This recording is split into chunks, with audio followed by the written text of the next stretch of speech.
round, and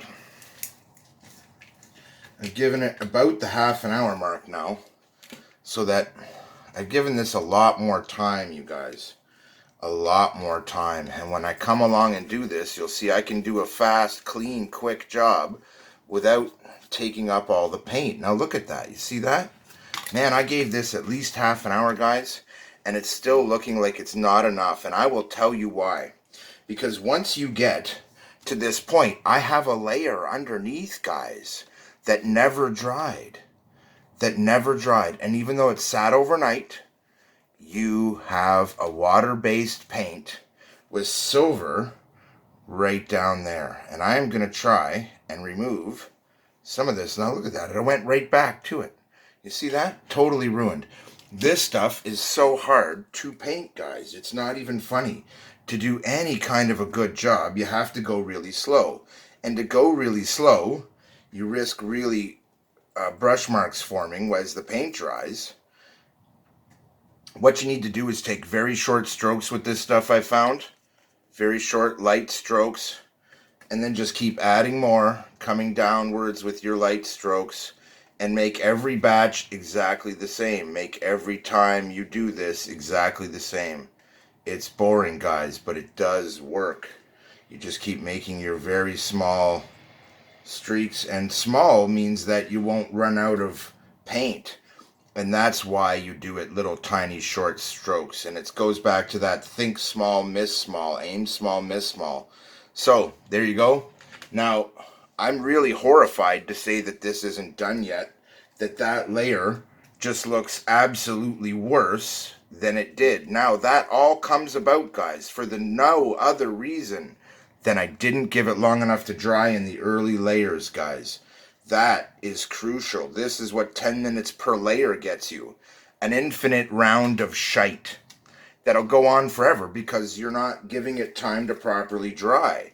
So I'm going to give you an alternate method. I have down here a space heater, and I'm going to leave it for half an hour on top of the space heater, and we'll see, because we need to evaporate some of the moisture from this. It's a water-based paint, guys. And because, look at that. Look at that. One drop and you've totally destroyed it, guys. This is what I try to tell you. You have to take your time. You have to be very, very careful. And touching it with your fingers is really not what you ideally want to be doing. It sticks.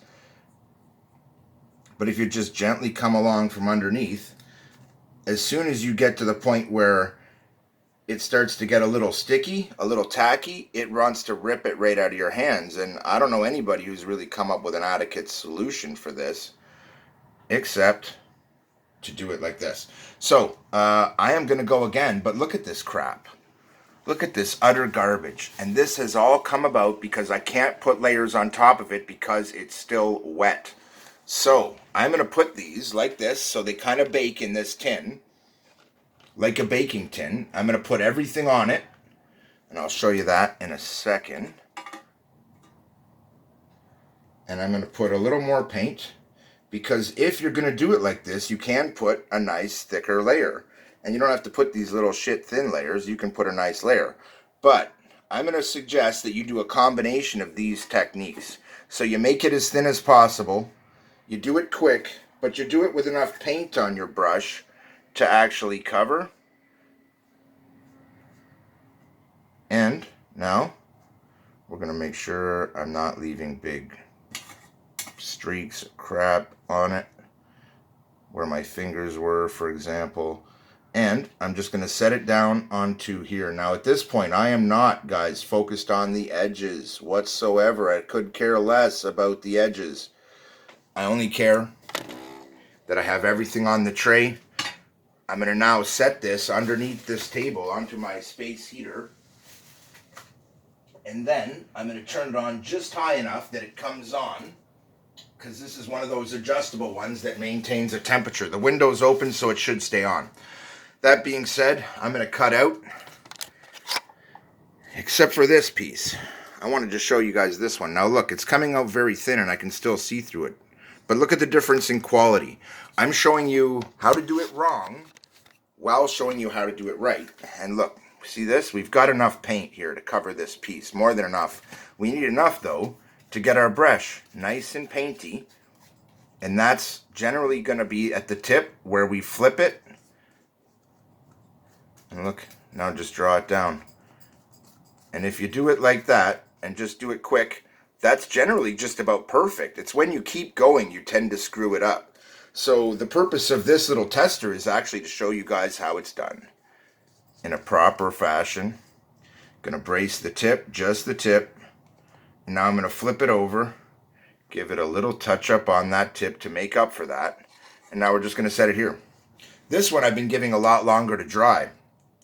So it's had its time, and each layer, because it was super thin and given time to dry, has come out perfect and will continue to as long as I'm patient and maintain the process. And it'll take less layers to get thorough coverage. That was layer 4, guys. Keith out.